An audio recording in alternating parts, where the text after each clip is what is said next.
কষ্ট করে পরীক্ষার জন্য প্রিপারেশন নিলেন আপনি কয়েক মাস, কিন্তু ফলাফল যখন ভালো হয় তখন একটা আনন্দ আছে না নাই? সারাদিন রোজা রাখলেন রমজানে, কি কষ্ট, তৃষ্ণায় গলা ফেটে যায়, কিন্তু ইফতারির সময় যখন রুহ আফজা শরবতটা খাই কেমন লাগে? একটা আনন্দ আছে না নাই? এজন্য আল্লাহ বললেন فإن مع العسر يسرا إن مع العسر يسرا। ও নবী, কষ্টের দিন মক্কায় অল্প কিছু দিন, মদিনাতে আনন্দের দিন অপেক্ষা করছে।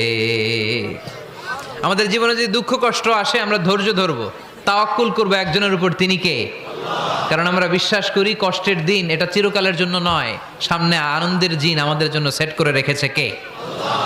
তাহলে আমরা সূরাতুল ইনশিরাহ থেকে 3টা নেয়ামতের বর্ণনা শুনলাম, বিশ্বনবীকে কি সান্ত্বনা দেয়া হলো সেটা শুনলাম। এবার 2টা গাইডলাইন শুনে তাফসীর আমরা শেষ